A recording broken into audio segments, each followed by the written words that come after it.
बापा मते सबु क्षेत्र में बहुत प्रोत्साहन देइछन्ति। मो बापा मो प्रेरणा। आज मु तांकरी पई जगह पहुँची पारछि। मो परिवार समस्त मते बहुत सहयोग करछन्ति। तापरे भगवान जगन्नाथ माँ मंगलांगर आशीर्वाद आज मु एठी पहुँची पारछि। किंतु लाइफ रो तो नियम किसी अलग ही थाए। मो माने सबुठे मु खुशी अधिक मो बापा को खोजुछि, जोटा मते बहुत माने आत्महरा लागुछि मते दिने बापा कहिथिले भल मनीष हबु एवं बापा माँ ना रखिबु।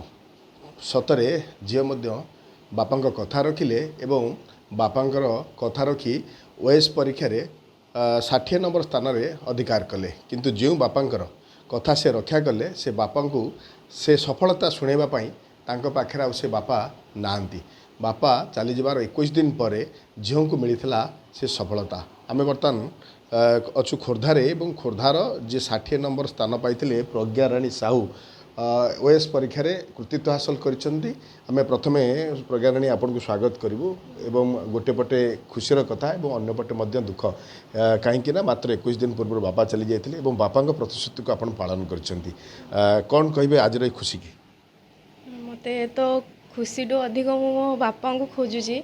तो मुझे खुशी कि मो बापा जोटा चाहूले आज मुझे कर माने तांको झील होइथिबारु मु आज गर्वित अनुभव करुछु। मो बापा मते सबु क्षेत्र में बहुत प्रोत्साहन देइछन्ति। मो बापा मो प्रेरणा।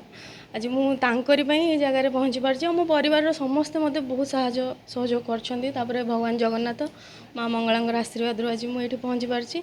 किंतु लाइफ रो तो नियम किसी अलग ही थाए। मो माने सबुठे मु खुशी अधिक मो बापा को खोजुछि, जोटा मते बहुत माने आत्महरा लागुछि मते एबे पई। आज्ञा गोटे पटे खोर्धा पर आप गर्व और गौरव आनी 60 नंबर स्थान अधिकार करी कहुए तो आप कि भाव में प्रस्तुति करुले केते परिश्रम करुले पूर्वर क्यों क्यों स्थान में आप ए लक्ष्य कहीं आपंकर? आज्ञा माने एमती पिला दिन तो मोर ये लक्ष्य नाला सत कह गले मु धीरे धीरे जो बड़ होती और स्पेशली जो MSW सोशल वर्क रे पीजी करूली जो वनरेबल सेक्शन मान पाक जाकि फील्ड वर्क करे से मोर ये माने इच्छाटा आसीला कि हाँ मु ग्राउंड लेवल जाकि कम करी लोक मान मो बापा भी जड़े बहुत भल मनीष सी भी क्षेत्र में जी सेवा करें लोक मानकर से कर तो से प्रेरणा नहीं कि मु सिविल सर्विस जॉइन करी भाविकी मु प्रस्तुति आरंभ करी।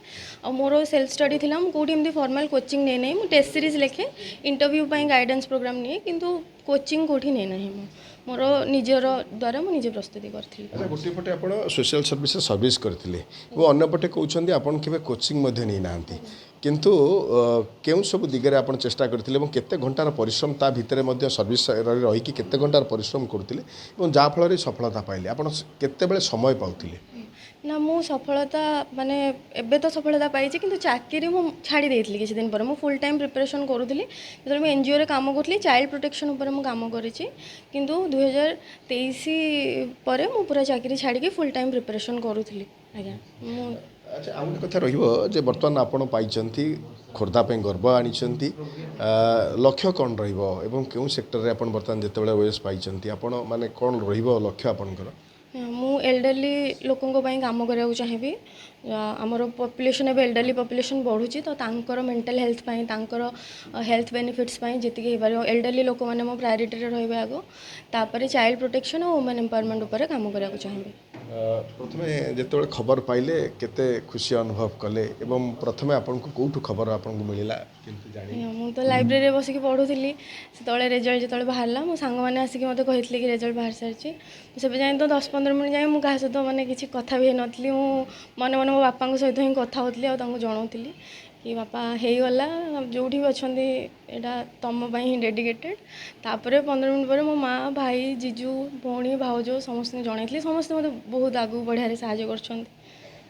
निश्चय भाव में गोटे पटे सफलता पाई अन्य पटे सफलतार जो स्वाद चखेवाई निजे जेहां प्रेरणा से आज सफलता पाई से बापा तांकर नाहांती मात्र कई दिन पूर्व बापा तांकर चली जाइछंती पाखरे माँ अच्छा माँ केमती देखुं झीर सफलता को आप केमती देखुं केते केमिति तांको आपण कही प्रिपरेशन हाँपे ना लक्ष्य तार केमती थिला? झील फास्ट 2टा ये अटेम्प्ट से हारी जाइथिला मुझे कहली झील जगन्नाथ अच्छा तू एत परिश्रम कर तो परिश्रम के वृथा जीवनी आउ सब से भगवान को तू ना छाड़ेनी से भगवान डेरी हो तो डाक शुणी ଆଜି ବି ସେଇଆ ହେଇଛି। ପ୍ରକୃତରେ ମୋ ଡାକ ଭଗବାନ ଶୁଣିଛନ୍ତି, ତାଙ୍କୁ ବହୁତ ଧନ୍ୟବାଦ ଜଗନ୍ନାଥଙ୍କୁ। ମୁଁ ସବୁବେଳେ ଦିନ ରାତି ସେଇ ପ୍ରଭୁଙ୍କୁ ଡାକେ। ମୁଁ କହିଲି ଡେରିରେ ହଉ ସୁଦ୍ଧା ଆମର ନିଶ୍ଚିତ ଆମେ ଦିନେ ଦିନେ ଖୁସି ଖବର ଶୁଣିବୁ। ନିଶ୍ଚୟ ଭାବରେ ମା ମଧ୍ୟ ତାଙ୍କର ଖୁସି ବ୍ୟକ୍ତ ମଧ୍ୟ କରୁଛନ୍ତି, କିଭଳି ଭାବରେ ଝିଅକୁ ମଧ୍ୟ ପ୍ରେରଣା ଦେଇଥିଲେ। ଯେତେ କଷ୍ଟ ଆସୁ ପଛେ ମଧ୍ୟ ତୁ ଭାଙ୍ଗି ପଡ଼େନି, ଦୁଇ ଥର ଆଟେମ୍ପ୍ଟ ମଧ୍ୟ କରିଥିଲେ ଏବଂ ତୃତୀୟ ଥର ଏହି ସଫଳତା ପାଇଛନ୍ତି। ଏବଂ ଏହି ସଫଳତାର ଶ୍ରେୟ ମଧ୍ୟ ଜଣାଇବା ପାଇଁ ସ୍ଥାନୀୟ ଯିଏ ବିଧାୟକ ରହିଛନ୍ତି ପ୍ରଦୀପ ସାହୁ ମଧ୍ୟ ଉପସ୍ଥିତ ଅଛନ୍ତି ଏବଂ ତାଙ୍କର ପାରିବାରିକ ସମ୍ପର୍କ ଏବଂ ତାଙ୍କର ପାରିବାରିକ ବନ୍ଧୁତ୍ୱ ସିଏ ହେଉଛି ରହୁଛନ୍ତି। ସିଧାସଳଖ ଆମେ ଆଲୋଚନା କରିବା। ସାର୍, ଗୋଟେ ପଟେ ହେଉଛି ଆମ ଖୋର୍ଦ୍ଧା ପାଇଁ ଗର୍ବ ଆଣିଛନ୍ତି ଏବଂ ଆପଣଙ୍କ ପାରିବାରିକ ବ୍ୟକ୍ତିତ୍ୱ ଲୋକ, ଏବଂ କେମିତି ଆପଣ ଦେଖୁଛନ୍ତି ଏ ଖୁସିକି ସମ୍ପୂର୍ଣ୍ଣ ଭାବରେ? ନିଶ୍ଚିତ ଭାବରେ ଠିକ୍ 21 ଦିନ ପୂର୍ବେ ଆମ ଯେଉଁ ଦୁଃଖଦ ଖବର ଆମ ପାଇଁ ପହଞ୍ଚିଥିଲା ପରିବାର ପାଇଁ, ଆଜି ପ୍ରଜ୍ଞା ତା'ର ସେ ସଫଳତା ଦେଇକି ଆମ ସମସ୍ତଙ୍କ ପରିବାରକୁ, ସମ୍ପର୍କୀୟମାନଙ୍କୁ, ଅଞ୍ଚଳବାସୀଙ୍କୁ ଖୁସି କରାଇଛନ୍ତି। ନିଶ୍ଚିତ ଭାବରେ ଜଣେ ଝିଅ ହିସାବରେ ତା ନିଜ ଚେଷ୍ଟା ପ୍ରଚେଷ୍ଟା ବଳରେ ପରିବାରର ସମସ୍ତଙ୍କ ଆଶୀର୍ବାଦ ତାକୁ ସଫଳତାର ଶେଷତ୍ୱରେ ପହଞ୍ଚାଇଛି। ମୁଁ ଆଶା କରୁଛି ନିଶ୍ଚିତ ଭାବରେ ଯେ ଖୋର୍ଦ୍ଧା ମାଟିର ଗର୍ବ ରଖିବ, ତା ଗୌରବ ଖୋର୍ଦ୍ଧା ମାଟିର ବଜାୟ ରଖିବ ବୋଲି ମୁଁ ପ୍ରଭୁଙ୍କ ପାଖରେ ଏତିକି ପ୍ରାର୍ଥନା କରୁଛି। ସେହି ଶକ୍ତି ସାମର୍ଥ୍ୟ ପ୍ରଭୁ ତାଙ୍କୁ ପୁନର୍ବାର ଦିଅନ୍ତୁ, ମୁଁ ପ୍ରଭୁଙ୍କ ପାଖରେ ଏହି ପ୍ରାର୍ଥନା କରୁଛି। ନିଶ୍ଚିତ ଭାବରେ ବନ୍ଧୁ ହିସାବରେ ମୁଁ ତ ଗର୍ବ ଅନୁଭବ କରିବି। ବାଲିଆବାଟରୁ ଯେଉଁ ପିଲାଟି ପାଇଛି, ସିମରୁ ଯେଉଁ ପିଲାଟି ପାଇଛନ୍ତି, ଏ ବେଶୀ ଖୁସି 60ତମ ସ୍ଥାନରେ ଅଛି, ଯେଉଁଟାକି ତା'ର ମୋତେ ଖବର ସାଙ୍ଗେ ସାଙ୍ଗେ ଆମ ସେ ଝିଅ ତା'ର ବଡ଼ ଭଉଣୀ ଯାଇକି ଦେଲେ। ଆମ ବେଣିଆ ଭାଇ ଏଠି ଅଛନ୍ତି, ମାଉସୀ ସେଇଠି ଅଛନ୍ତି, ସମସ୍ତେ ବଡ଼ ବାପା ଅଛନ୍ତି। ପରିବାରର ଆମ ସମସ୍ତେ ପଡ଼ୋଶୀ ହିସାବରେ, ଖୋର୍ଦ୍ଧା ମାଟି ହିସାବରେ, ବନ୍ଧୁ ହିସାବରେ ମୁଁ ତ୍ରିକୋଣୀୟ ଭଲ ପାଉଛି ଏବଂ ତ୍ରିକୋଣୀୟ ସମ୍ପର୍କ ଆଜି ଯୋଡ଼ି ହୋଇଯାଇଛି। ଏ ଓଡ଼ିଶା ମାତାର, ଭାରତ ମାତାର ସେବା କରୁ, ଓଡ଼ିଶାର ଟେକ ରଖୁ, ଭାରତ ମାତାର ଟେକ ରଖୁ, ଏ ଆଶା କରୁଛି ଓ ପ୍ରଭୁଙ୍କ ପାଖରେ ମଧ୍ୟ ଏହା ପ୍ରାର୍ଥନା କରୁଛି। ନିଶ୍ଚୟ ଭାବରେ ଯଦି ଦେଖିବା ତାହେଲେ ଯେଉଁ ପରିଶ୍ରମ କେବେ ବିଫଳତା ଆଣିଦେଇନଥାଏ ଏବଂ ପ୍ରତ୍ୟେକ ସମୟରେ ମଧ୍ୟ କଷ୍ଟ ଏବଂ ପରିଶ୍ରମ ନିଶ୍ଚୟ ଭାବରେ ସଫଳତା ଆଣିଥାଏ। ଏବଂ ଯାହା ପ୍ରଜ୍ଞା ରାଣୀଙ୍କ ଠାରୁ ଆମେ ଦେଖିବା ପାଇଁ ପାଇଛେ, ଗୋଟିଏ ପଟେ ଦୁଃଖ ରହିଥିଲା ଏବଂ ଅନ୍ୟପଟେ ମଧ୍ୟ କଷ୍ଟ ମଧ୍ୟ ରହିଥିଲା। ତାରି ଭିତରେ ସେ ସଂଘର୍ଷ କରି ଖୋର୍ଦ୍ଧା ପାଇଁ ଗର୍ବ ଏବଂ ଗୌରବ ଆଣିଛନ୍ତି। ଏବଂ ଯେତେ କଷ୍ଟ ଥିଲେ ମଧ୍ୟ ବା ତାଙ୍କର ଯେଉଁ ସୁଖର ବାର୍ତ୍ତା ତାଙ୍କ ବାପାଙ୍କୁ ଜଣାଇବା ପାଇଁ ଥିଲେ ମଧ୍ୟ ଜଣାଇବା ପୂର୍ବରୁ ତାଙ୍କ ବାପା ଚାଲିଯାଇଛନ୍ତି। ତେବେ ଏହି କଷ୍ଟ ସମୟରେ ପରିବାର ପାଇଁ ଗୋଟେ ବଡ଼ ସୁଖ ଆଣିଦେଇଛନ୍ତି ଯେଉଁ ପ୍ରଜ୍ଞାରାଣୀ ସାହୁ। ଏବଂ ଗୋଟେ ପଟେ ଯେଉଁ ରହିବା ପରିବାର କୁହନ୍ତୁ ବା ଖୋର୍ଦ୍ଧା ଜିଲ୍ଲାରେ ମଧ୍ୟ ତାଙ୍କର ଏଇ ଯେଉଁ କୃତିତ୍ୱ ପାଇଁ ବର୍ତ୍ତମାନ ଖୁସିର ମାହୋଲ ସୃଷ୍ଟି ହୋଇଛି। ଖୋର୍ଦ୍ଧାରୁ କ୍ୟାମେରା ପର୍ସନ କୁଳମଣିଙ୍କ ସହ ରମେଶ ସାହୁ, କନକ ନ୍ୟୁଜ୍।